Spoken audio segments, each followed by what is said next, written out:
আসসালামু আলাইকুম। ওয়ালাইকুম আসসালাম। কেমন আছেন? এই তো ভালো ভালো আছেন? জি আলহামদুলিল্লাহ। স্যার আমাদের প্রশ্নটা পাইছিলেন আপনি? হ্যাঁ, প্রশ্ন পাইছি। আমার এটা কি কেটে আসতেছে নাকি? কথা শুনতে পাচ্ছেন ঠিক মতো? জি স্যার, আপনাকে শোনা যাচ্ছে। আমার ইয়াটা কি কেটে আসছে? ঠিক আছে কি স্যার আমারটা? দেখেন তো। হ্যাঁ হ্যাঁ, শুনতে পাচ্ছি ঠিক মতো, অসুবিধা হচ্ছে না। জি জি। আচ্ছা, ওইখানে তো কোনো সমস্যা নেই স্যার, কোনো চেঞ্জ তো আর করতে হবে না নাকি? না, কোনো চেঞ্জ করার দরকার নাই, বাট প্রয়োজনের তাগিদে যদি অন্য কোনো মানে কোনো কোশ্চেন আলোচনা? আসে তাহলে কোনো অসুবিধা নাই, ওইটা সংক্রান্ত কোনো কোনো সমস্যা নাই। আর আমি খুব একটা বাংলায় পারদর্শী না, মানে কথা বলায় খুব একটা পারদর্শী না, সো হোপফুলি সবাই সেটা একটু ক্ষমা সুন্দর দৃষ্টিতে দেখবেন। দেখবেন আমি ট্রাই করবো আমার বেস্ট আর কি। জি আর আচ্ছা। স্যার না বলে ভাই বলা যায় না, বা সামথিং করা যায় না নাকি? না, এটা আপনাদের প্রোটোকল? স্যার বলতে বলতে বুঝছেন, হ্যাঁ স্যার বলতে বলতে অভ্যস্ত হয়ে গেছি, তাহলে আপনাকে কি ভাই সম্বোধন করতে? হ্যাঁ, ভাই বললেই মানে আমার মনে হয় ভালো, বাট যেটা আপনাদের সুবিধা হয়, যেটা যেভাবে প্রোটোকল সমস্যা? মেনটেন করতে। জি জি। বর্তমানে তো ক্যালিফোর্নিয়াতে আছেন নাকি? হ্যাঁ, ক্যালিফোর্নিয়াতে আছি। আচ্ছা ঠিক আছে। আর ওটা তো হোজে হবে নাকি? স্যান হোজে। সেন্ট হোজে, আচ্ছা স্যান ঠিক আছে। হোজে, হ্যাঁ। আচ্ছা স্যান হোজে। আর একটা মনে হয় ছিল টিই কানেক্টিভিটি ছিল, আর একটা ল্যাটিস, ল্যাটিক না ল্যাটিস আর কি, বাট মানে স্যান হোজেটা মানে ওইটা একটু ইম্পর্টেন্ট আর কি। মানে সিলিকন ভ্যালি বললেও অসুবিধা নাই, কারণ জি এটা সিলিকন ভ্যালির একটা জায়গা আর কি। আচ্ছা ঠিক আছে। তো আমাদের হচ্ছে যে 11টায় আমরা শুরু করব। এখন হচ্ছে আচ্ছা 5:51 বাজে। আচ্ছা। জি।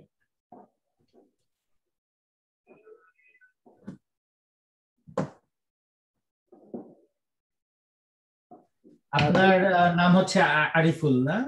জি জি, ও আমার পরিচয় দেওয়া হয় নাই। আমি হচ্ছে মোহাম্মদ ইসলাম। আর আচ্ছা, আপনার পড়াশোনা করতেছে আপনার রাজশাহী বিশ্ববিদ্যালয়ে, এবার আচ্ছা 4th বর্ষ ম্যাথমেটিক্সে পড়ছে আর কি। আর আচ্ছা এমনি আচ্ছা। ওয়ান টাইমের সাথে আছি হোস্ট হিসেবে। Nice to meeting you, definitely. জি। আর এছাড়াও কি অন্য কেউ কোনো প্রশ্ন করবে বা এরকম, নাকি শুধু আপনি এটা করবেন? হ্যাঁ, আমি আপনাকে প্রশ্ন করব এখন এইখানে প্রোগ্রামে। তো এমনি যদি কোনো প্রশ্ন আসে তাহলে আমার মাধ্যমে আপনাকে আমি শোনাবো আর কি প্রশ্নটা আচ্ছা আচ্ছা, বুঝতে পারছি। করবেন। আচ্ছা, ওইটা হচ্ছে যে আপনার তো এক্সপেরি, ওটা না এক্সপেরি কর্পোরেশন না এটা? এক্সপেরি, হ্যাঁ এক্সপেরি। Xperi, আচ্ছা ঠিক আছে।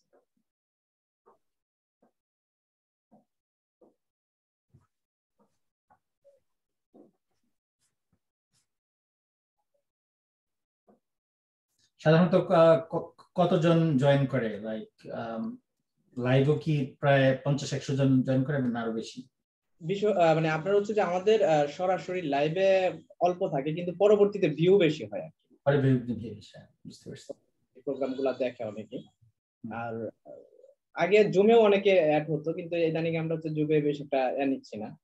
হ্যাঁ হ্যাঁ, কারণ পাওয়া যায় না, সময় পাওয়া যায় না, তো এর জন্য বুঝতে পারছি। জুমে নিলে হয়।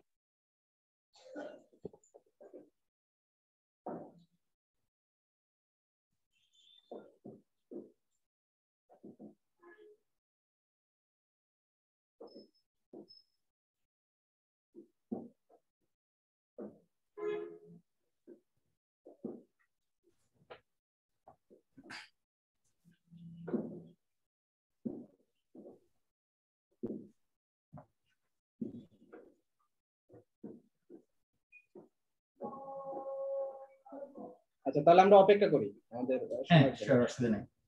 আপনারা মনে হয় অনেকগুলো পর্ব করছেন এখন পর্যন্ত, না? এটা খুবই ভালো একটা উদ্যোগ। আহ, দোয়া করবেন আমাদের জন্য। আর আমিও হচ্ছে কয়েকটা শুনছি, খুব আমাদের ভালো লাগছে। প্রোগ্রাম শেষে হচ্ছে আমাদের গেস্টদের কাছে একটা রিকোয়েস্ট থাকে যে কোন একজন গেস্টকে রেফার করে দেওয়া আমাদের প্রোগ্রামের জন্য আর কি। আপনার কাছে ওটা থাকবে, আগেই বলে দিচ্ছি। আচ্ছা ঠিক আছে, আমি পরবর্তীতে ইমেল করে জি আহ, কাউকে রেফার করে দেবো, অসুবিধা নেই।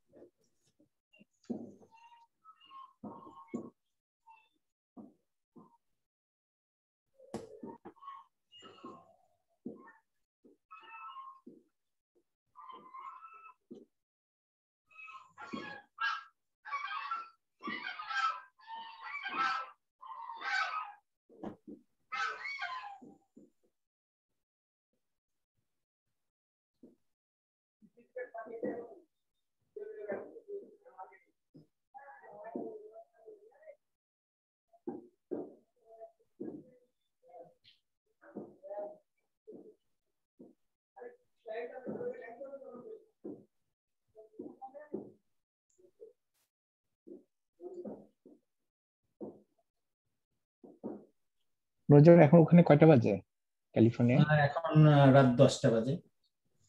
ওকে।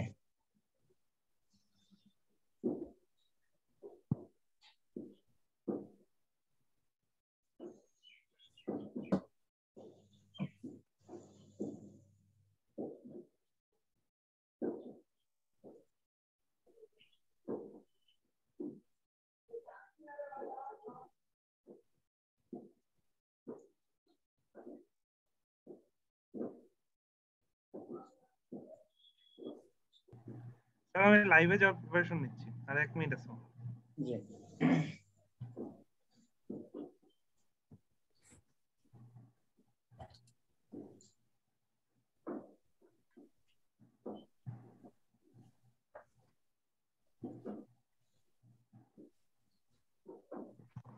আরে আমাকে শুনতে পাচ্ছেন? জি জি লাইভে যাওয়ার প্রিপারেশন। জি, আপনি একটু বলে দিন লাইভে যখন যাবেন তখন একটা সংকেত দিয়েন।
আরিফ আমরা লাইভে।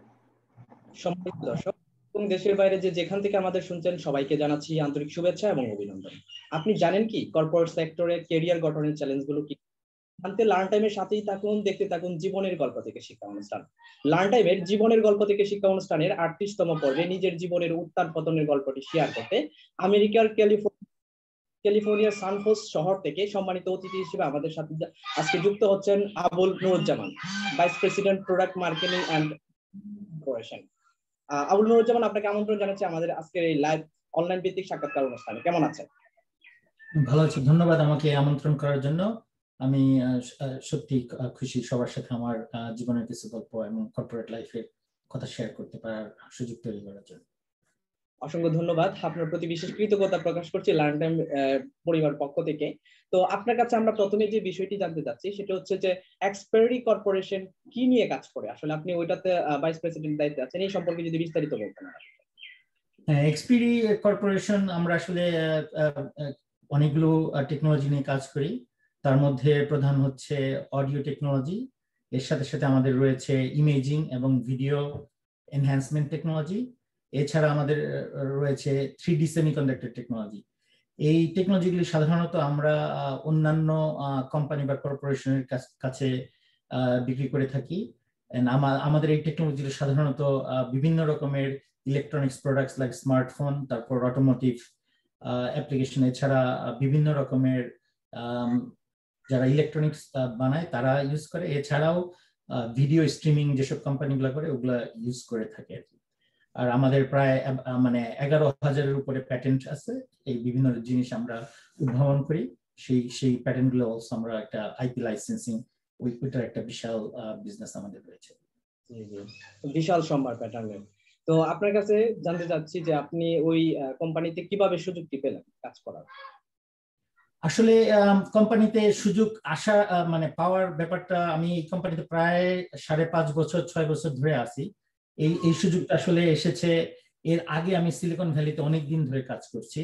আহ, এর আগে 10-12 বছর আমি বিভিন্ন রকম আম, কাজ করেছি। এর মধ্যে প্রধান হচ্ছে মার্কেটিং, এছাড়া আমি প্রোডাক্ট ডেফিনিশন করছি, তারপর আমি বিজনেস ডেভেলপমেন্ট, এছাড়াও আমি বিভিন্ন রকমের প্রোডাক্ট লাইন ম্যানেজমেন্ট, এইসব কাজ করে আমার বিভিন্ন রকমের টেকনোলজি যে নিয়ে যে কাজ করার যে অভিজ্ঞতা হয়েছে, সেই অভিজ্ঞতার আলোকেই পরে এক্সপিরিতে আমি এই এই কাজটির সুযোগ পাই। তো আপনি প্রথমে কি কি ধরনের পোস্টে ঢুকেছিলেন? এখন বর্তমানে আপনি লিডিং পর্যায়ে আছেন, ভাইস প্রেসিডেন্ট হিসেবে দায়িত্ব পালন করছেন। প্রথমে আপনার যাত্রাটা কোন জায়গা থেকে শুরু হয়েছিল?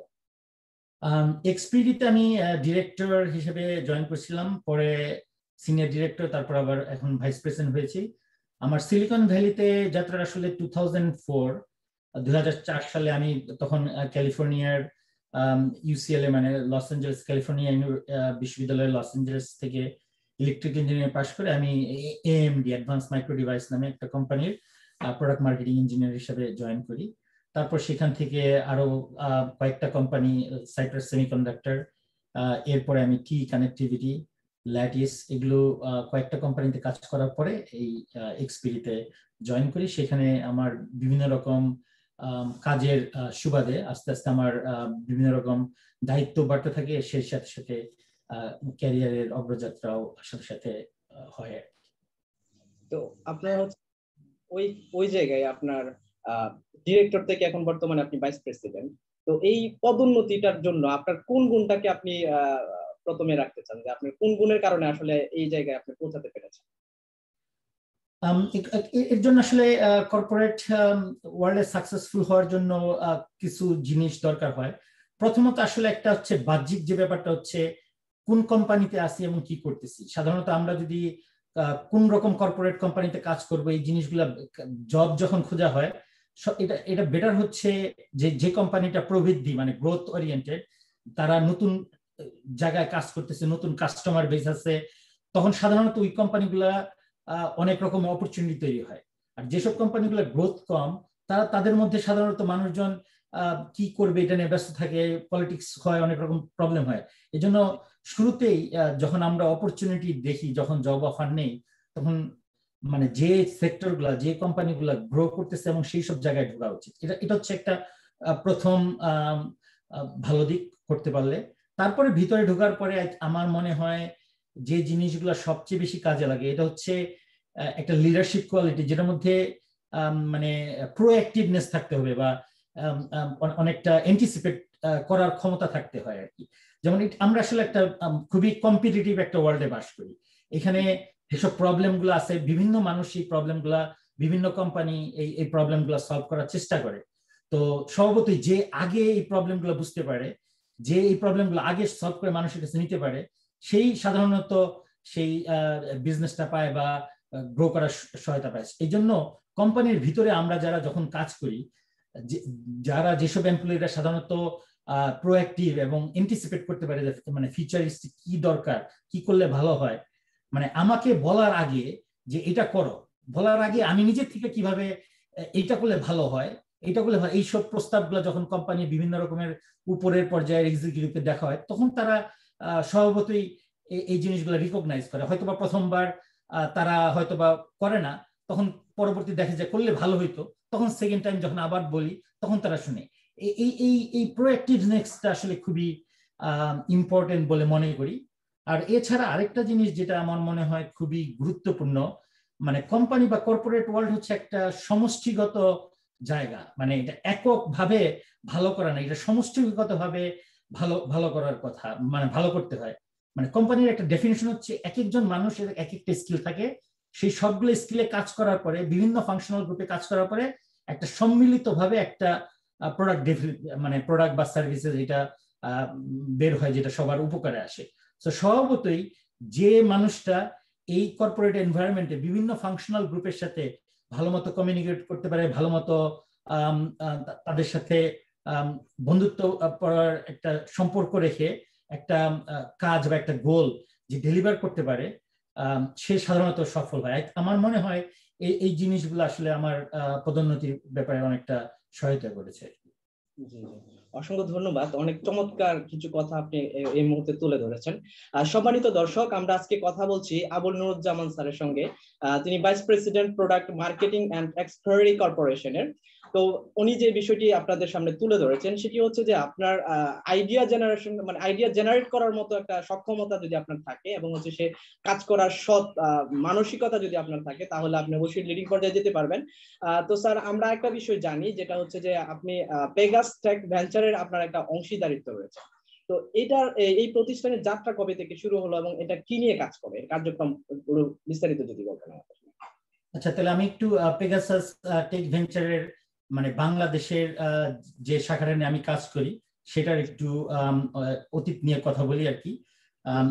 2014 সালের কথা, তখন সিলিকন ভ্যালিতে ইউএস বাংলাদেশ একটা টেক সামিট হয়, যেখানে মাননীয় প্রধানমন্ত্রীর আইসিটি বিষয়ক উপদেষ্টা জনাব সজীব ওয়াজেদ জয় এবং মাননীয় প্রতিমন্ত্রী তখন আইসিটির জুনায়েদ আহমেদ পলক, ওনারা একটা ইনভেস্টমেন্ট সেমিনার করে এখানে।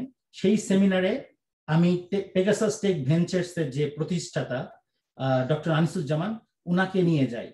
ওই অনুষ্ঠানের প্রথম আমাদের সাথে পরিচয় হয় হচ্ছে তৎকালীন বেসিস এর প্রেসিডেন্ট হচ্ছে জনাব শামীম হাসান। পরবর্তীতে জনাব শামীম হাসান এবং ডক্টর আনিসুজ্জামান এবং আমরা তিনজন মিলে এই পেগাসাস টেক ভেঞ্চারের একটা বাংলাদেশ ফান্ড তৈরি করি, যেটা ইউএস ভিত্তিক ফান্ড, যেখানে আমরা ফান্ডটা রেইজ করি মূলত বাংলাদেশের বাইরে থেকে, এবং সেই ফান্ডটা আমরা বাংলাদেশে বিভিন্ন রকমের আইসিটি ক্ষেত্রে যারা স্টার্টআপ রয়েছে এইগুলোতে ইনভেস্ট করি। তো আমার কার্যক্রমটা এই ফান্ডকে ঘিরেই, এখানে ফান্ড রেজিং করা থেকে শুরু করে কোম্পানিগুলোকে ইনভেস্টমেন্ট করা, তাদের গাইডেন্স দেওয়া, এই কাজগুলো আমি সেই 2015 থেকে আমরা এই যাত্রাটা শুরু করি। আচ্ছা, তারপর মানে বর্তমানে এটার অগ্রগতি এবং কার্যক্রম কেমন চলছে? হ্যাঁ, একটু কার্যক্রম নিয়ে বলি। আসলে ফান্ড রেজিং একটা চ্যালেঞ্জিং জিনিস।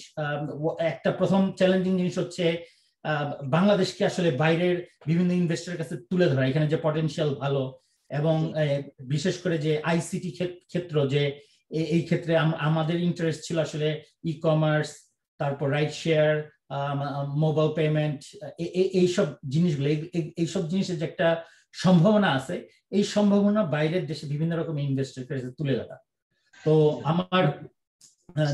আমার ক্ষেত্রে যেটা হয়েছে, আমার যেহেতু জাপানে থাকার অনেকদিন সৌভাগ্য হয়েছিল, তো জাপানিজ অনেক বড় বড় কোম্পানিতে আমি তাদের বিভিন্ন রকম এক্সিকিউটিভকে তাদের কনভিন্স করতে সক্ষম হই। এছাড়াও আমেরিকাতে অনেক ইনভেস্টরকে এই পটেনশিয়ালটা বলতে এবং বোঝাতে সক্ষম হই, এবং সেই সুবাদে অনেক ফান্ড রেজ করতে পারি। যে ফান্ডটা আমি মানে Pegasus tech venture platform use করে আমরা বিভিন্ন রকমের স্টার্টআপ কোম্পানিতে ইনভেস্ট করছি।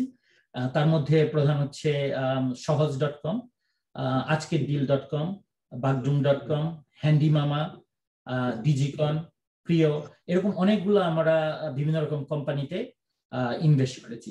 সো ইনভেস্ট করার মাধ্যমে আসলে আমার এর গল্পটা বলতে হলে, আমি আসলে ছোটবেলা থেকেই বিভিন্ন রকমের স্কলারশিপ এটা ওটা পেয়ে বড় হয়েছি। সো আমি মনে করি যে বাংলাদেশ থেকে আমি অনেক কিছু পেয়েছি, যেটা আমাকে তার সবসময় এটা জাপান থেকে আমার মনের মধ্যে কাজ করতো, কিভাবে আমি আসলে বাংলাদেশকে এটা how I can return back, কিছু একটা করতে চাই, এবং এই করতে চাওয়াটাই আমার মধ্যে একটা প্রধান ছিল। এবং এই ইনভেস্টমেন্ট ভেহিকলটা আমার কাছে মনে হয়েছিল খুবই একটা কার্যকরী পদক্ষেপ, কারণ এর মাধ্যমে আমরা যে শুধু ইনভেস্টমেন্ট না, বিভিন্ন রকমের টেকনোলজি সাপোর্ট বা বিভিন্ন গাইডেন্স দেওয়া বাইরের দেশ থেকে, তার মাধ্যমে আমরা দেশে একটা ইন্ডাস্ট্রি গঠনে সহায়তা করব, যেখানে কর্মসংস্থানের সৃষ্টি হবে। তো আমার এই কাজের মাধ্যমে এবং পেগাসাস টেক ভেঞ্চারের সবার সহযোগিতা, যে কাজের মাধ্যমে কয়েকশো করে এক এক কোম্পানিতে প্রায় 1000 লোকের যে একটা কর্মসংস্থানের প্রথম পদক্ষেপটা নিয়েছি, সেটা আমার কাছে মনে হয়েছে যে খুব একটা ভালো উদ্যোগ ছিল। তারপর আমরা যেহেতু প্রথম দিকের এই ইনভেস্টমেন্ট গুলো করেছি, আমাদের দেখা দেখি পরে আমেরিকা বা আরো সিঙ্গাপুর, অন্য দেশের আরো যে ভেঞ্চার ক্যাপিটাল ফার্ম, তারা বাংলাদেশে যাওয়ার জন্য আগ্রহ বোধ করছে। সো প্রথম দিকে আমাদের ইনভেস্টমেন্ট গুলা তো আছেই, তারপরে আমাদের পদাঙ্ক অনুসরণ করে অন্য অনেকেও ওইখানে গিয়েছে এবং ইনভেস্ট করেছে। এই জিনিসগুলো আসলে আমাদের দেশের অর্থনীতির জন্য, তাছাড়া আমাদের যে এখনকার যে তরুণ সমাজ আছে তাদের স্কিলড জব, যে মেধাভিত্তিক যে ইকোনমিতে পরিণত করা। কারণ আমরা একটা দীর্ঘ সময় ধরে বাংলাদেশে শ্রমভিত্তিক একটা ইকোনমি নির্ভর ছিল, কিন্তু যেটা আমরা সিলিকন ভ্যালিতে এসে আমার যে অভিজ্ঞতা হয়েছে, এখানে অল্প কিছু মানুষ অ্যাকচুয়ালি অনেক ভ্যালু ক্রিয়েশন করে এবং কম সময়। কারণ মানুষের সবার সময় কিন্তু আমাদের একটা লিমিটেড সময়, সবারই 24 ঘন্টা সময়, সব মানুষই প্রায় গড় পড়তায় সমান সময় বাঁচে বা কম বেশি। তো এই লিমিটেড সময়ের মধ্যে কিভাবে বেশি ভ্যালু ক্রিয়েট করা যায়, এবং এই জিনিসটা আমাকে খুবই অনুপ্রাণিত করছে। এবং এই জন্য আমি মনে করি যে বাংলাদেশে এই মেধাভিত্তিক একটা যে ইকোনমি এন্ড ইন্ডাস্ট্রি গঠন করা এবং সেই কাজে সহজ মানে থাকতে পারাটা আমার জন্য একটা সৌভাগ্য বা একটা মানে কাজ, আমি যেটা আজকে উল্লেখ করতে পেরে খুবই খুবই খুশি বোধ করছি। তো এইটার আপনার হচ্ছে বর্তমানে কার্যক্রমটা কিভাবে আপনারা মনিটরিং করছেন? বাংলাদেশে যে কাজটা আপনারা পরিচালনা করছেন, এটা আপনার যে কাজের পাশাপাশি আপনার কর্পোরেশনের চাকরির পাশাপাশি আপনি হচ্ছে এটা কিভাবে মনিটরিং করছেন? হ্যাঁ, এটা একটা আসলে খুবই মানে ভালো কোশ্চেন। আমি আমার বর্তমানে এখানে এক্সপিরিয়েন্স যে জব বা যখন শুরু করেছি তখন একটা কোম্পানিতে ছিলাম, এই ডিমান্ডিং জবের সাথে সাথে এই কাজগুলা করার চেষ্টা করছি। তার মধ্যে যেটা হয় যে বাংলাদেশে আমি খুব অনেকবার গিয়েছি। তখন প্রথম দিকে প্রায় বছরে 4 থেকে 6 বার আমি গিয়েছি।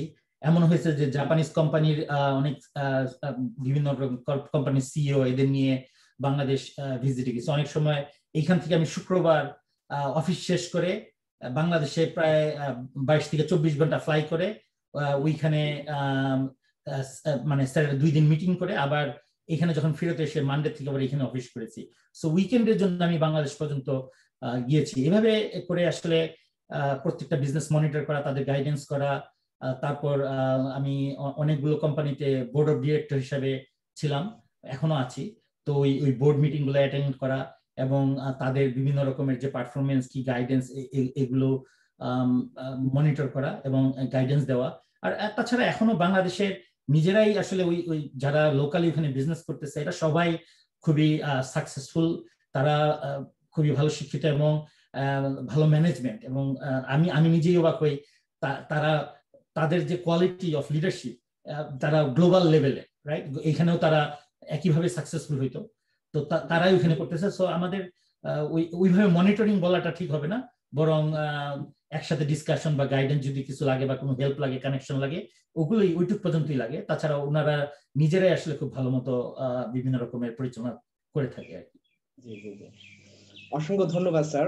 আপনার কথাগুলো শুনে খুব ভালো লাগছে যে অনেকে আমরা জানি যে একটা আমাদের বাংলাদেশে মিথ চালু আছে যে বাংলাদেশে পড়াশোনা করার পর বাহিরে চলে গিয়ে অনেকে সেটেল হচ্ছে প্রবাস জীবনে, বাংলাদেশকে কিছু চিন্তা ভাবনা তারা করে না, এরকম কিছু একটা মিথ থাকে যারা প্রবাসী থাকে তাদেরকে নিয়ে। কিন্তু আসলে সবাই একরকম না। সবাই আসলে দেখা যাচ্ছে যে মোস্ট অফ দ্য পিপলই আসলে বাংলাদেশকে নিয়ে চিন্তা করে, তাদের নারী টান, মাতৃত্বের টান, এটা একটা কাজ করে অবশ্য।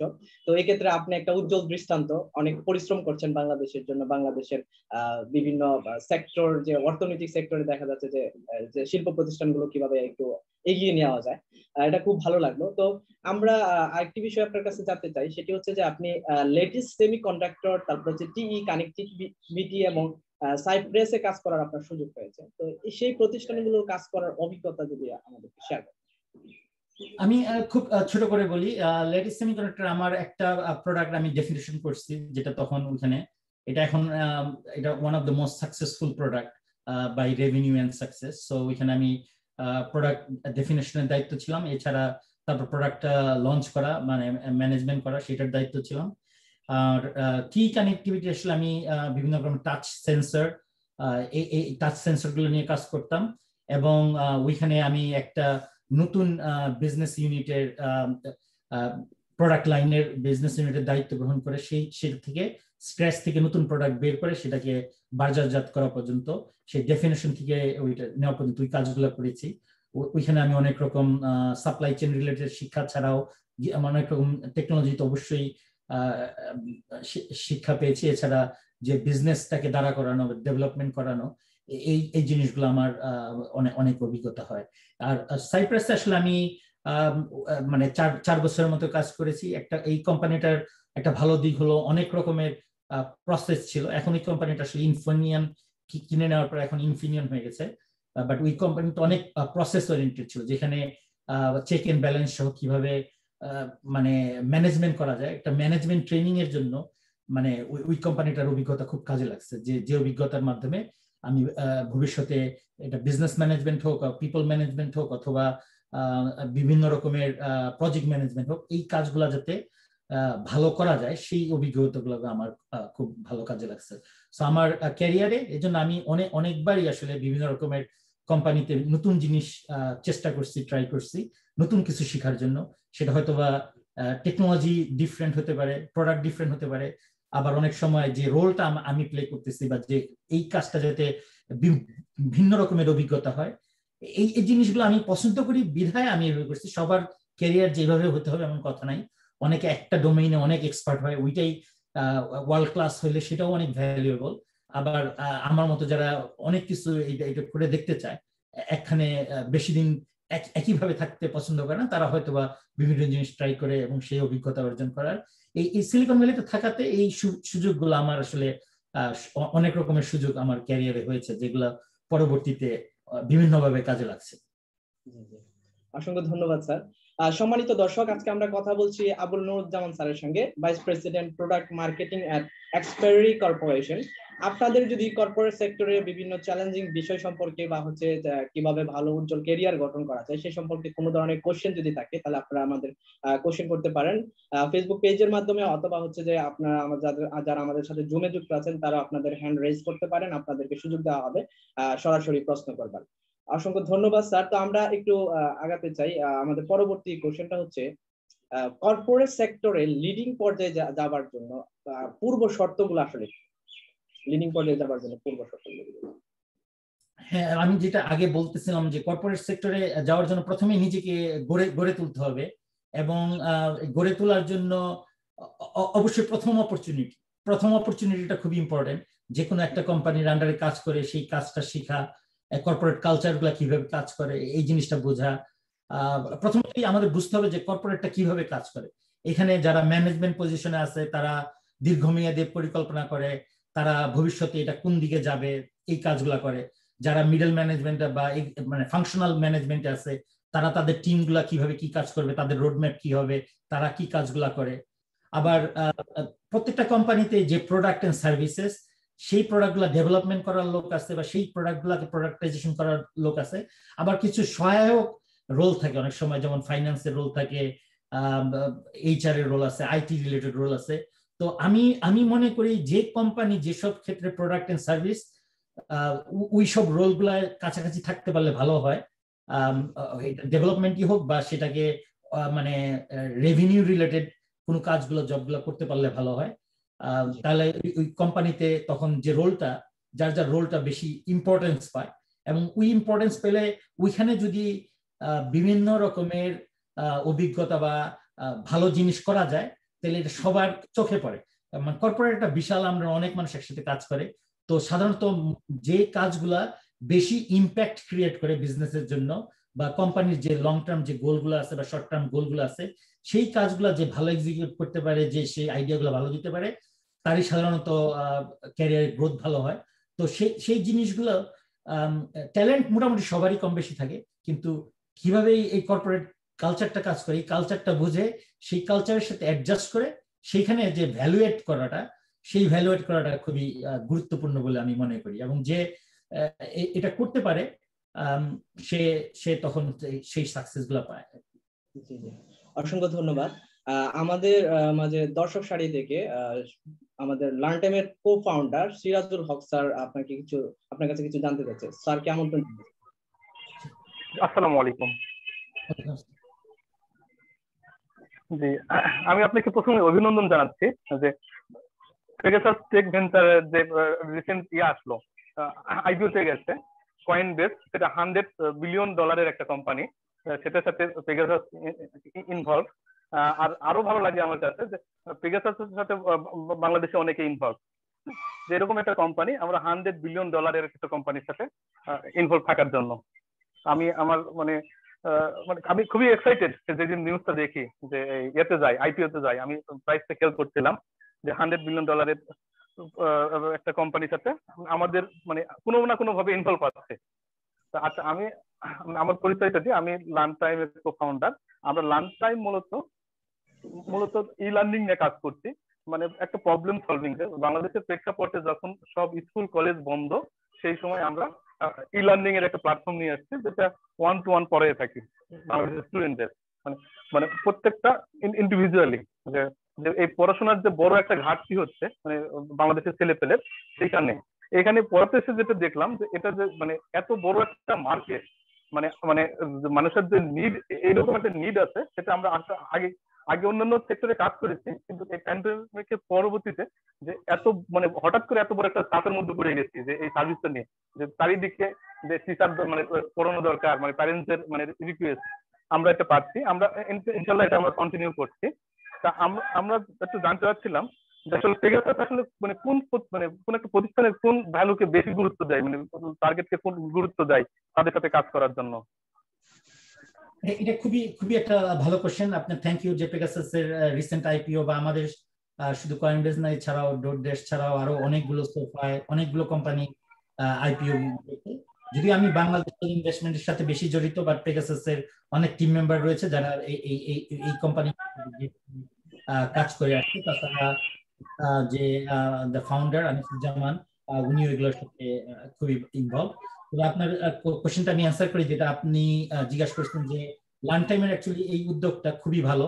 প্যান্ডেমিকের মধ্যে বিভিন্ন স্কুল কলেজের ছাত্রছাত্রী তাদের যে ই লার্নিং যে প্ল্যাটফর্মটা, এটা খুবই সময় উপযোগী একটা প্রোডাক্ট আর সার্ভিসেস।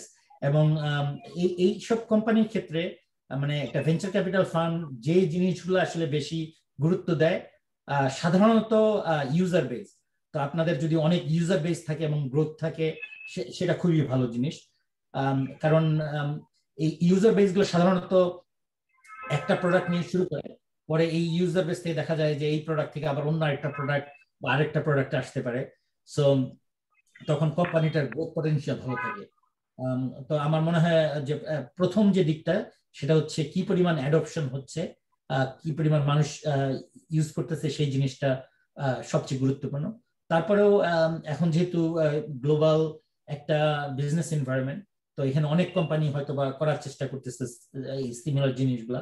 তো এই কম্পিটিটিভ এনভায়রনমেন্ট গুলা কিরকম এবং কিভাবে লার্ন টাইম ফর এক্সাম্পল আপনি যেহেতু এটার সাথে জড়িত, এটা কিভাবে বাংলাদেশের নিডটা বুঝে, কারণ একটা বিদেশি প্ল্যাটফর্ম কিন্তু এসেই তারা বাংলাদেশের নিডটা হয়তো বুঝবে না, জেনারিক নিড হয়তো আছে, কিন্তু যে লোকালাইজেশনের যে ব্যাপারটা, মানুষের যে চাহিদা, এটা আমরা যখন বিভিন্ন যেরকম আমরা সহজ বা আজকের ডিল এইসব কোম্পানিতে ইনভেস্ট করছি, এগুলো কিন্তু বড় বড় উবার বা বাংলাদেশ আরো অন্যান্য কোম্পানিগুলা যারা বাইরের কোম্পানি বিদেশ থেকে এসেছে, তাদের সাথে কিন্তু পাল্লা দিয়ে কম্পিট করে বেঁচে আছে, বিকজ তারা এই দেশের লোকালাইজেশনটা খুব ভালো মতো করতে পারছে।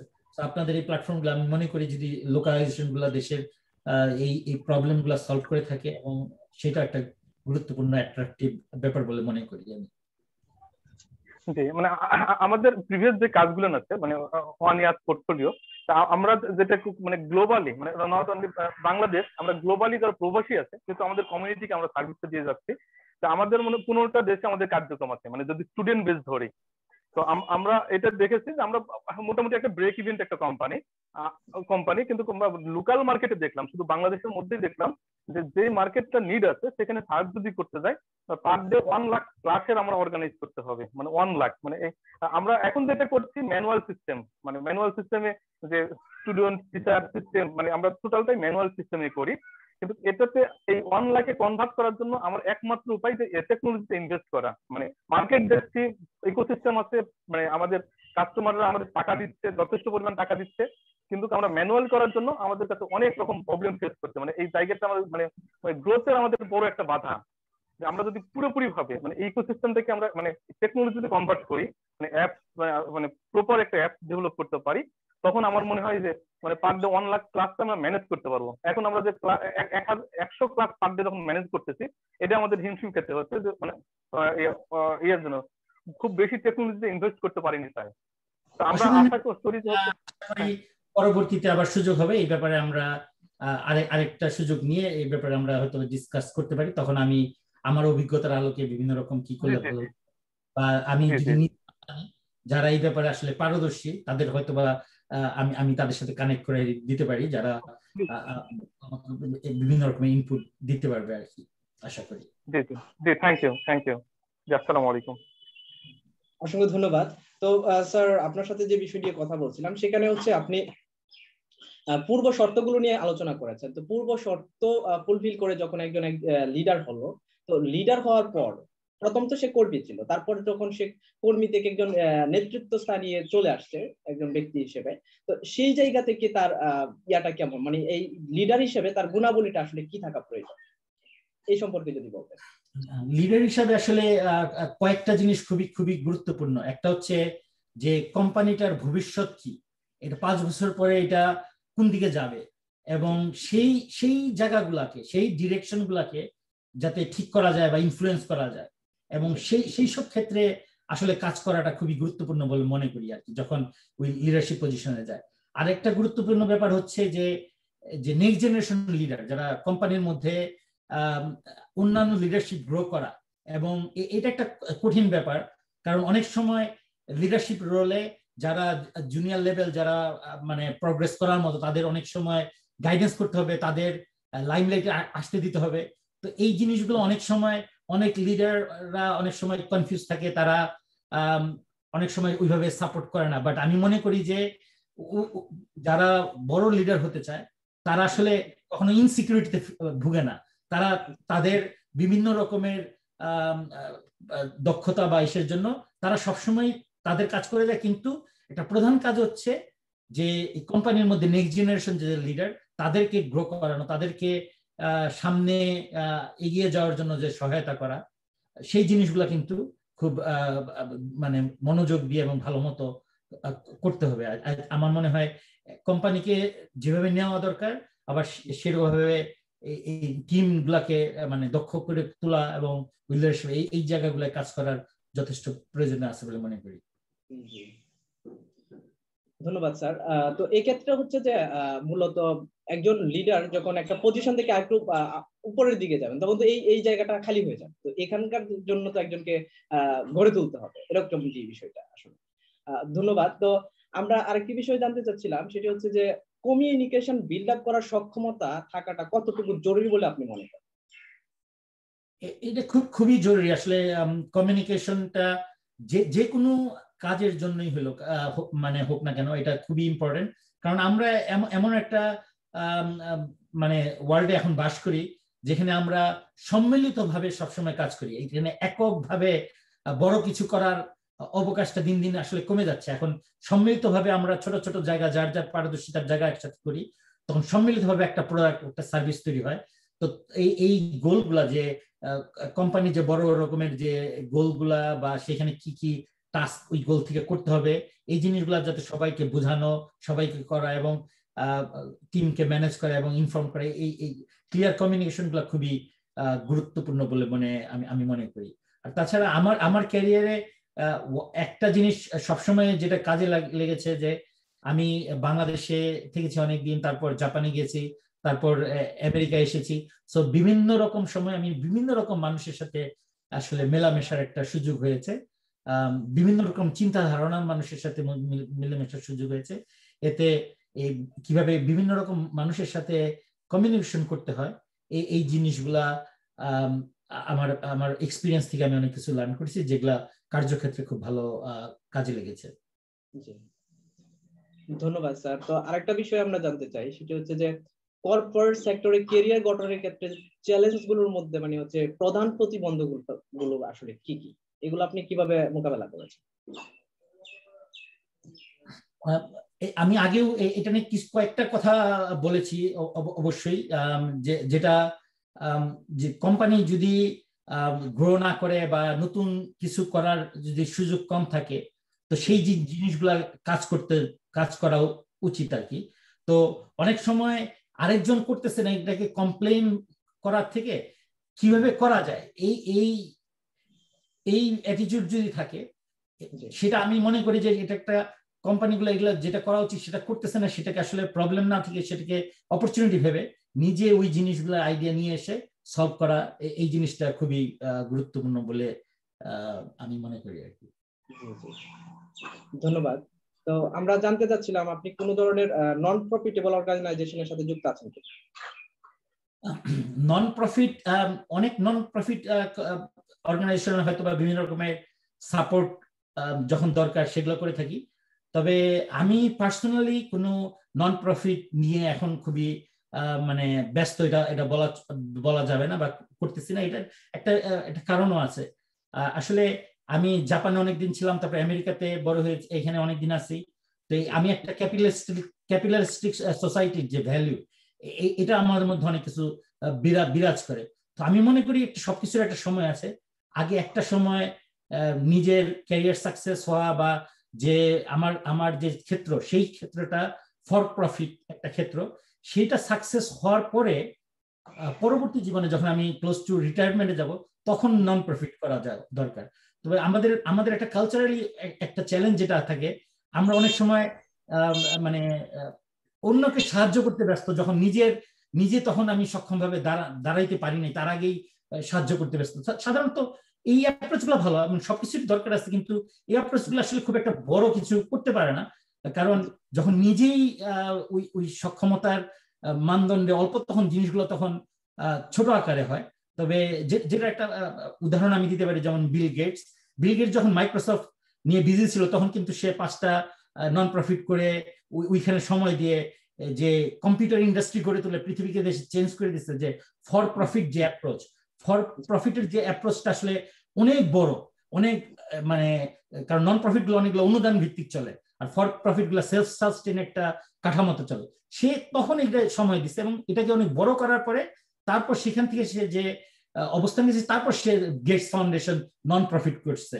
সো এই জিনিসগুলো কিন্তু আমাদের যারা খুবই সাকসেসফুল তারা কিভাবে করে, এগুলো কিন্তু আমাদের মানে ফলো করা উচিত। এবং এগুলো করার মাধ্যমে আমরা এইটাও সাকসেসফুল হতে পারবো, ওইটাও সাকসেসফুল হতো। তো আমি এই জন্য মনে করি যে নন প্রফিটের জিনিসগুলো হয়তো আরো 10-15 বছর পরে, যখন আমার ক্যারিয়ারের শেষের দিকে আসবো ইনশাল্লাহ, তখন মানে এখন যতটুকু করা যায় করবো, কিন্তু ওইটাকে তখন প্রায়োরিটি দিয়ে করার ইচ্ছা। এই জন্য আমি আসলে একটু সময় নিয়ে এই প্রশ্নের উত্তরটা দিলাম, যে এখানে একটা ডিফারেন্স, যেটা এই জিনিসটা তুলে ধরার জন্য, যে চিন্তা ধারণার যে ডিফারেন্স। মানে বিষয়টা হলো যে বর্তমানে হয়তো আপনি ক্ষুদ্র ক্ষুদ্র পরিসরে এই কার্যক্রমের সাথে যুক্ত হতে পারবেন, যেটা তেমন একটা ভ্যালু অ্যাড করবে না সোসাইটির জন্য। কিন্তু আপনি যদি এই বিরতির পরবর্তীতে যদি আপনি হচ্ছে যে কার্যক্রমটা হাতে নেন, তাহলে দেখা যাচ্ছে যে বিশাল মাপের একটা ভ্যালু অ্যাড করতে পারবেন, যেটা সোসাইটির জন্য একটা বড় মাপের একটা পরিবর্তন বা হচ্ছে বড় ধরনের একটা উপকার আসবে। সেই টার্গেটে হয়তো আপনি আগাচ্ছেন। অসংখ্য ধন্যবাদ।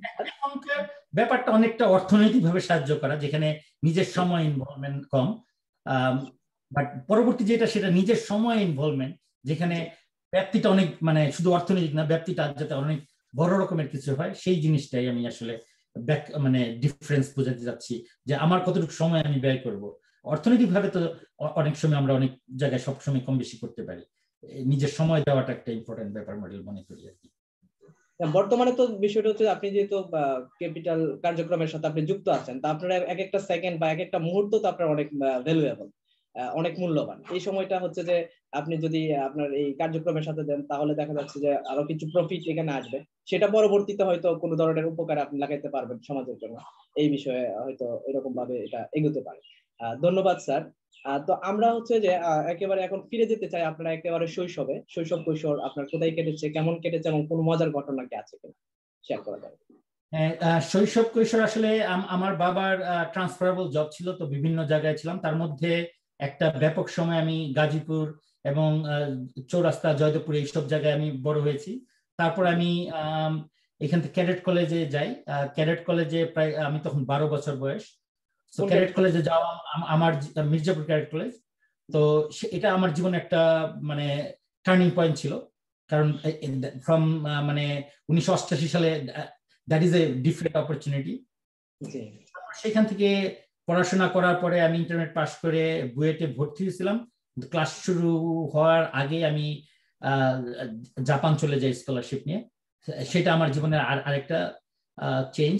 বাট শৈশবের মজার জিনিস অবশ্যই ক্যাডেট কলেজের জীবনগুলা খুবই এটা আনন্দদায়ক ছিল, অনেক বন্ধু বান্ধবের মাঝে অনেক রকম কিছু করেছি। তো একটা ক্ষুদ্র মজার যদি ঘটনা বলি, আমি তখন খুবই ছোট ছিলাম, আমি খুব ক্যারাম বোর্ড খেলতে পছন্দ করতাম। তো এবং মোটামুটি ভালো খেলতাম। তো এই গ্রামের মানে মানে ওই চৌরাস্তার ওইদিকে যে দোকানপাটের ওইখানে যে খেলা হইতো, তো ওইসব জায়গায় গিয়ে আমি খেলতে যেতাম। আমি খুবই লম্বায় ছোট ছিলাম তখন, তো আমার জন্য সবাই ইট টিট এনে দিয়ে দিত এবং আমি সবাই হারাই দিতাম, বড় বড় মানুষ। তো আমার বাসায় আবার আব্বা এই বাইরে গিয়ে খেলাধুলা করে এটা একদমই পছন্দ করতো না। তো এটা উনি আব্বা আমার জানতে পারে, জানার পরে আমার উপরে খুব রাগ করে। আমার মনে আছে যে 2-3 মাইল আব্বা আমার পিছনে আসছে, আমি চলে যাচ্ছি। আমি খুব ভয় পেয়েছিলাম, কিন্তু তখন থেকেই আব্বার যে আমার বাবার যে জিনিসটা আমি বুঝতে পারছি যে আমি ওই দিন আব্বা কিন্তু আমাকে কোনো মারতো না। আমি বাসায় এসে পড়াশোনা করার মানে আব্বার সবসময় আমার বাবার যে গাইডেন্স ছিল লেখাপড়াটা ভালো মতো যাতে করি, এবং যখনই আমি পড়াশোনা ভালো মতো করছি তখনই কিন্তু আব্বার আমাকে কিছু বলতেন না। যে তখন থেকে আমার মনের মধ্যে যে ক্যাডেট কলেজে ঢোকা এই অবদান হিসাবে আমার আব্বার অবদান খুবই বেশি। কারণ উনি গাজীপুরে আমি বড় হয়েছি, যেখানে আমাদের গ্রামের আশেপাশে কখনো ক্যাডেট কলেজে পড়ে নাই, এবং উনি সেটা অনেক আগে থেকে চিন্তা করে আমাকে ক্যাডেট কলেজে ঢোকানোর জন্য যে চেষ্টাগুলো করা, এবং আমার আলটিমেটলি যে সক্ষম হয়েছেন, এটা আমার জীবনের জন্য একটা বড় রকম হিসাবে কাজ করছে। আমি আসলে উত্তরটা ঠিক মতো বললাম কিনা জানি না, বাট মজার ঘটনা সবকিছু মিলিয়ে একটু বললাম আর কি। অসংখ্য ধন্যবাদ স্যার। তো আমরা জানি যে আপনি স্কলারশিপ নিয়ে জাপানে চলে যান। তো স্কলারশিপটা আসলে আপনি তৎকালীন সময়ে মানে কি প্রসিডিউর মেনটেন করে বা কিভাবে আপনি এটা পেতে সক্ষম হয়েছিলেন সে সম্পর্কে যদি বলতেন। স্কলারশিপটা আসলে আমার মনের মধ্যে একটা জিনিস ছিল যে আমি বাইরের দেশে যেতে চাই এবং পড়াশোনা করতে চাই। এর জন্য আমি যখন ইন্টারমিডিয়েট পাশ করার পরে থেকে বুয়েটে ভর্তি পরীক্ষা হওয়ার সাথে সাথে আমি অবশ্যই বিভিন্ন রকম জায়গায় কোথায় কোন স্কলারশিপ আছে এই জিনিসগুলা মানে খোঁজ করতে থাকি। এবং আমার মনে হয় 30-35টা এম্বাসিতে আমি ঢাকায় পায়ে হেঁটে বিভিন্ন জায়গায়, তখন হরতাল চলতো, অনেক রকমের প্রতিবন্ধকতা ছিল। এইসব প্রতিবন্ধকতা সত্ত্বেও আমি গাজীপুর থেকে এসে প্রত্যেকটা এম্বাসিতে গিয়ে, কারণ সবসময় সবার সার্কুলার তখন নিউজ পেপার আসতো না, এখনকার মতো ইন্টারনেটে সব ইনফরমেশন তখন ছিল না। সো যেহেতু ইনফরমেশন গুগল ছিল না, এত সবকিছু আমাদের সুবিধা মতো ছিল না, তখন আমার সভাপতি আমার কিন্তু নিজে প্রত্যেকটা জায়গায় গিয়ে নক করে সেই ইনফরমেশন গুলো বের করতেছে। তো সেই ইনফরমেশনের মাধ্যমে আমি বিভিন্ন দেশের মানে স্কলারশিপের জন্য অ্যাপ্লাই করি। এখানে কয়েকটা জায়গায় সিলেক্ট হই, যেমন চায়নার স্কলারশিপে সিলেক্ট হয়েছিলাম। পরে জাপানটায় আমি যেহেতু ইলেকট্রিক্যাল ইঞ্জিনিয়ারিং পড়তে চাই, জাপান ইলেকট্রনিক্সে একটা উন্নত দেশ, তো তখন আমি জাপানটাকেই বেছে নিয়ে ওইখানে মনবসু স্কলারশিপ নিয়ে যাই। ওই সময় কি কোনো পরীক্ষা দিতে হয়েছিল আপনার, বা কি ধরনের পরীক্ষাটা আসলে জাপানিজ মিনিস্ট্রি অফ এডুকেশনের যে এম্বাসিতে ওইখানে লিখিত পরীক্ষা হয়েছে, ভাইভা হয়েছে। পরীক্ষা দেওয়ার একটা শর্ত ছিল যে বাংলাদেশে যারা এসএসসি ইন্টারমিডিয়েটে মার্ক হিসাবে একটা র্যাঙ্কিং করে পরীক্ষা দেওয়ার সুযোগ দিয়েছিল। সো লাকিলি আমার একটা জিনিস আমার ভালো ছিল যে জায়গাগুলো দরকারি, যেমন আমি ক্লাসে কি রেজাল্ট করতেছি অনেক সময় ইম্পর্টেন্ট না, কিন্তু যে পরীক্ষাগুলো ইম্পর্টেন্ট যেমন এসএসসি, এই জিনিসগুলো আমি কিন্তু ভালো করেছি। সো যেই জিনিসগুলোর ইম্প্যাক্ট ইম্পর্টেন্ট, এটা আমার লাইফের বিভিন্ন জায়গায় যে জায়গাটার যেখানে ইম্পর্টেন্স বেশি সেইখানে কিন্তু আমি সময় দিয়েছি। এবং এই জিনিসগুলো আমি অবশ্য জাপানে যখন ওসাকা ইউনিভার্সিটিতে ভর্তি হয়েছি একইভাবেই এগুলো করতে সক্ষম হই। যেমন এই স্কলারশিপে বাইরের দেশে যাব, আমি যখন ডিটারমাইন্ড ছিল তখন আমি কিন্তু 30-35টা জায়গায় গিয়ে ট্রাই করছি। মানে I never give up until I get what I need. So আমার মনে হয় এই অ্যাটিটিউড গুলা এই সব জায়গায় সাকসেসফুল হওয়ার জন্য অনেক কাজে লাগছে। অসংখ্য ধন্যবাদ স্যার। তো আপনি যে জাপানের ওসাকা বিশ্ববিদ্যালয় থেকে ইলেকট্রিক ইঞ্জিনিয়ারিং এ ব্যাচেলর ডিগ্রি সম্পন্ন করেন, তো এইখানকার শিক্ষার পরিবেশটা সম্পর্কে যদি আমাদের একটু বলতেন, এটা কেমন পরিবেশ শিক্ষা? ওসাকা ইউনিভার্সিটি জাপানের একটা টপ 3 ইউনিভার্সিটির একটা। তো এখানে অনেকজন নোবেল প্রাইজ হোল্ডারও আছে। সো অবশ্যই তাদের যে রিসার্চ করার যে ক্ষমতা বা জাপান যত উন্নতি হয়েছে এর জন্য কিন্তু এদের যে টপ ইউনিভার্সিটি যেগুলা এগুলোর অবদান খুবই খুবই বেশি। সো এখানে পড়ার সুযোগ পাওয়াটা আমার জন্য একটা জীবনের আরেকটা টার্নিং পয়েন্ট ছিল, এবং এটা আমি জাপানিজ স্টুডেন্টদের সাথে কম্পিট করে ভর্তি পরীক্ষায় আমি মনোনীত হয়েছিলাম, এবং এটা আমার জীবনের একটা চ্যালেঞ্জ ছিল। আমার মনে আছে ওই 6 মাস পরীক্ষার আগে আমি অন্য কোথাও কিছু করি নাই, শুধু সারাক্ষণ এইটা প্রিপারেশন নিয়ে আমার মাথা। এগেন আমি খুব বেশি ভালো সবসময় যে ফার্স্ট সেকেন্ড হইতাম এরকম স্টুডেন্ট ছিলাম না, কিন্তু মানে গুড এনাফ ছিলাম যে যেখানে যেটা দরকার সেই সময় আমি সেই এফোর্টটা দিছি, এবং তার বিষয়ে আমি এই একটা খুব সুন্দর পড়াশোনার সুযোগ পেয়েছিলাম আর কি। আচ্ছা আচ্ছা। তো ওই জাপানে প্রথম দিকে কি হচ্ছে, আপনার ভাষাগত কোনো প্রবলেম হয় নাই ভাষার জন্য পড়াশোনা করতে গিয়ে? অবশ্যই হয়েছে, এবং ভাষা জাপানে এসে আপনার ভাষাগত ওই ভাষা শিখে তারপর পড়তে হয়েছে। সর্বপ্রথম প্রথমে একটা চ্যালেঞ্জ হয়, এমনও মনে হয়েছে যে প্রথম 6 মাসের পরে এত কষ্ট, কিন্তু তখন আমার মনে হতো যে আমি এই জিনিসটা করার যে চ্যালেঞ্জটা নিয়েছি এই চ্যালেঞ্জটা তো আমার কন্টিনিউ করতে হবে, এবং এটাকে আরো চ্যালেঞ্জ হিসেবে নিয়ে এটাকে সক্ষম হওয়ার জন্য চেষ্টা করেছি। এবং যারা অন্যান্য আমাদের সিনিয়র ভাইরা যারা গেছে সবাই সাকসেসফুল হয়েছে, সো আমিও সেই একই পথ ধরে ভাষা ঠিক মতো শিখে তারপর সেখানে ইলেকট্রিক ইঞ্জিনিয়ারিং করেছি। তখন আপনি হতাশাগ্রস্ত হয়ে পড়েননি শুরুর দিকে ভাষাগত সমস্যা? হতাশাগ্রস্ত হওয়ার থেকেও অবশ্যই চ্যালেঞ্জ আছে। আমার যে পরিবেশ, যেটা বাংলাদেশের যে পরিবেশ ছিল, পরিচিতি সেগুলো ছিল না, বন্ধু বান্ধব ডিফারেন্ট ছিল। এই চ্যালেঞ্জের মধ্যে দিয়েই কিন্তু নতুন পরিবেশকে অ্যাডাপ্ট করার যে ক্ষমতা, এই ক্ষমতাটা গড়েছে। সো ওই চ্যালেঞ্জটা থেকে যাওয়ার ফলে যেটা হচ্ছে আমার পরবর্তী জীবনে বা এখনো ক্যারিয়ারে আর কোনো চ্যালেঞ্জকে আসলে তেমন চ্যালেঞ্জ মনে হয় না। মানে যখন এই জন্য প্রত্যেকটা মানুষের জীবনে কিছু কিছু চ্যালেঞ্জ যখন এটা নেই, আমরা এই রিস্ক নেই বা ঝুঁকি নেই, এই ঝুঁকিগুলো নেওয়ার পরে আমরা যখন এটা সক্ষম হই, তখন কিন্তু যে মনোবলটা দেয়, এই মনোবলটাই কিন্তু আমাদের অনেক আগে এগিয়ে নিয়ে যায় পরবর্তী কাজ করার জন্য। আমার মনে হয় জাপানের সেই অভিজ্ঞতাটা আমার এখনো বিভিন্ন কাজে যখন করি তখন এগুলোকে এই মনোবলটা আমার সবসময় সাহস যোগায়। ধন্যবাদ। তো আপনি পরবর্তীতে দেখা যায় যে ক্যালিফোর্নিয়া বিশ্ববিদ্যালয় থেকে মাস্টার ডিগ্রি সম্পন্ন করেন, তো এটা কিভাবে সম্ভব হলো? ক্যালিফোর্নিয়াতে মাস্টার ডিগ্রি করার জন্য আসলে আমি রোটারি ইন্টারন্যাশনাল অ্যাম্বাসেডর স্কলারশিপ, একটা স্কলারশিপ পাই। এটা মূলত জাপানিজ স্টুডেন্টদের জন্য ছিল। তো আমি একটা ফরেনার হিসাবে জাপানে এই স্কলারশিপটা জাপানিজদের সাথে অ্যাপ্লাই করি। এর জন্য ওদের মধ্যে, রোটারির মধ্যে একটা বিদেশিকে প্রথমে স্কলারশিপটা দিবে কি দিবে না, এটা ওদের মধ্যে একটা দ্বন্দ্ব নিজেদের মধ্যেই ওদের হয়েছিল।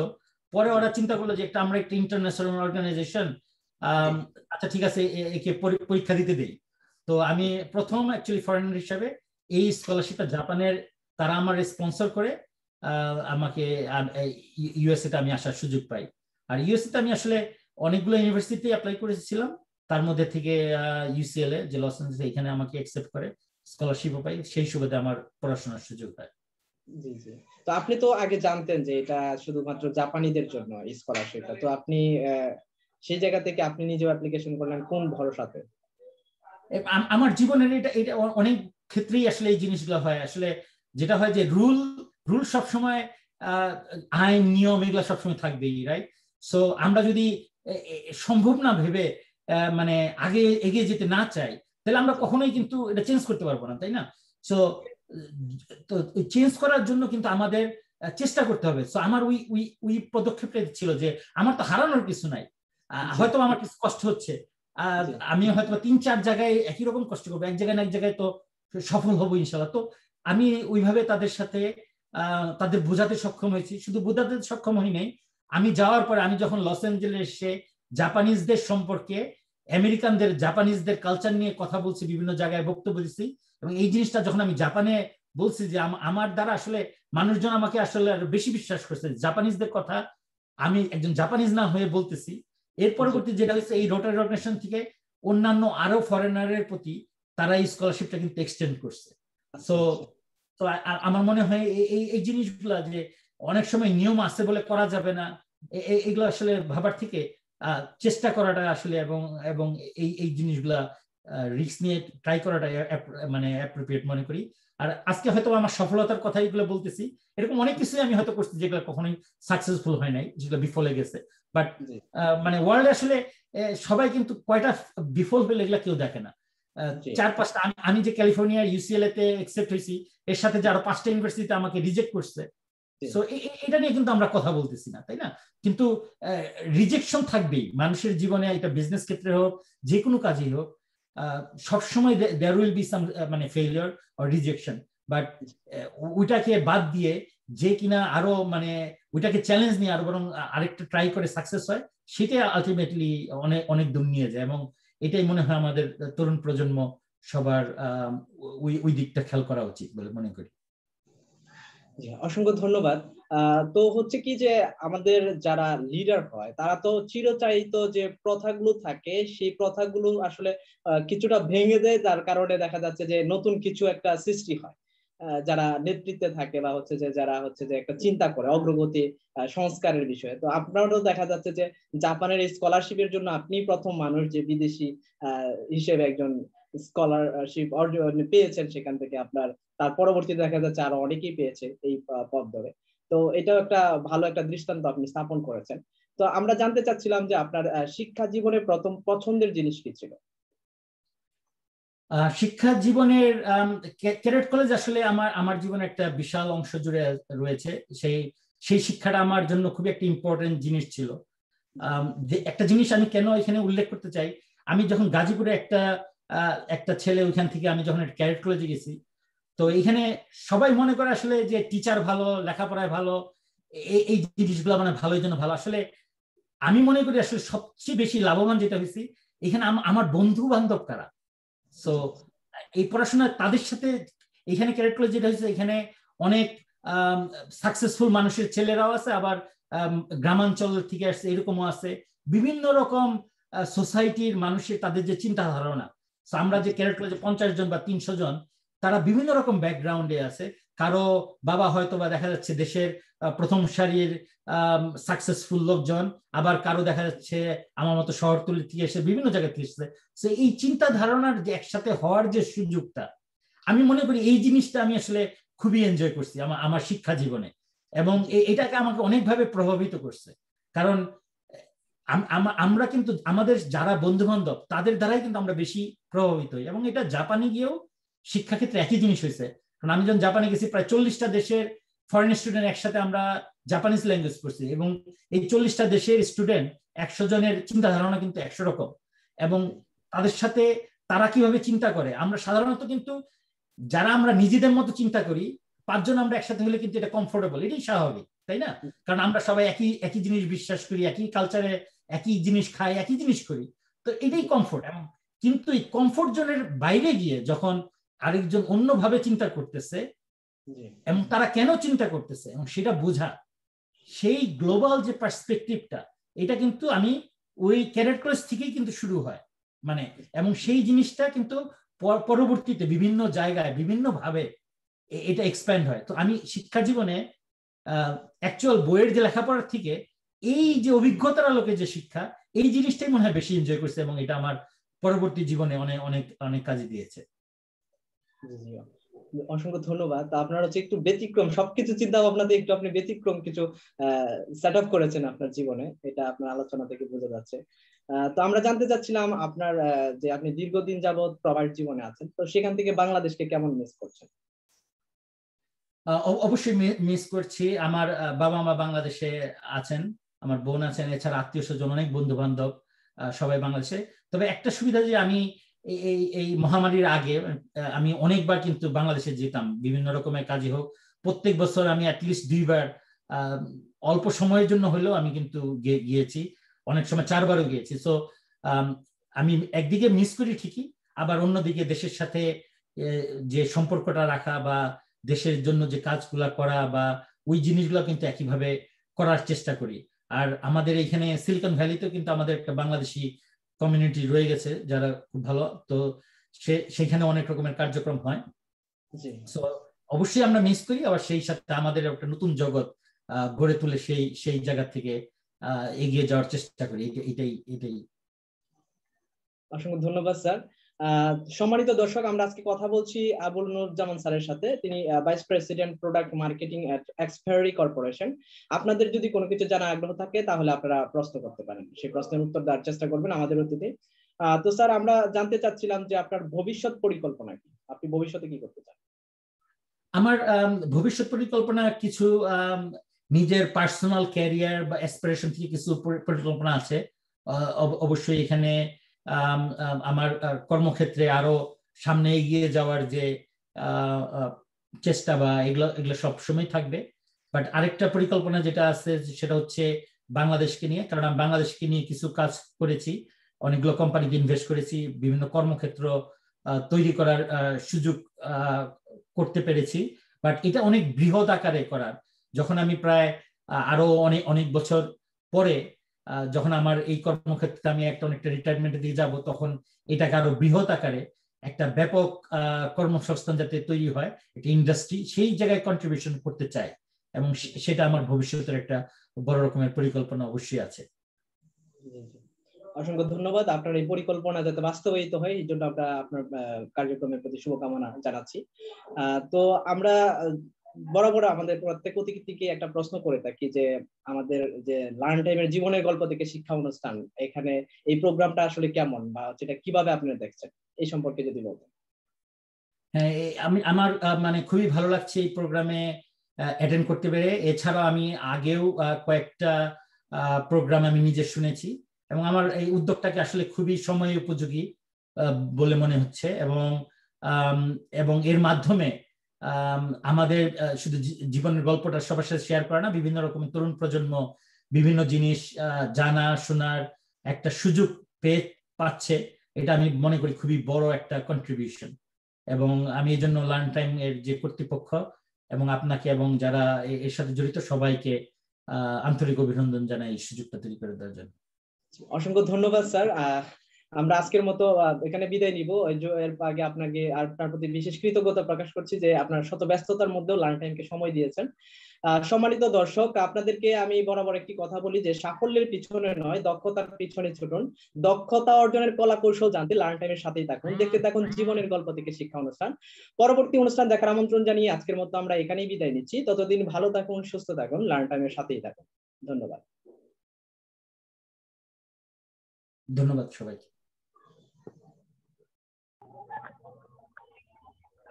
হ্যাঁ, ভালোই হয়েছে।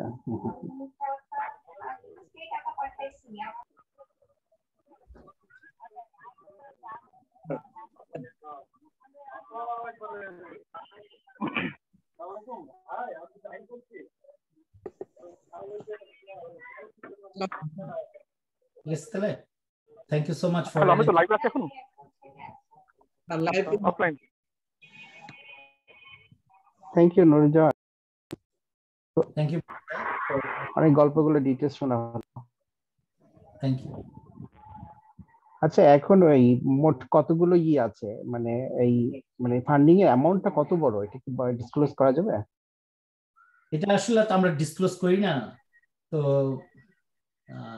না না, আচ্ছা ঠিক আছে, না আমি জাস্ট একটা কিউরিওসিটি।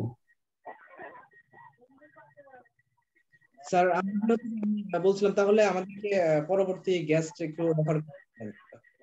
আচ্ছা, আমি তাহলে চিন্তা করে জানাবো না, বা কারোর সাথে একজনের সাথে কথা বলে দেখি কেউ আগ্রহ প্রকাশ করে, বা আমি রিকমেন্ড করবো না একজনকে। জি জি জি, ঠিক আছে তাহলে sir. Thank you so much. Okay, by.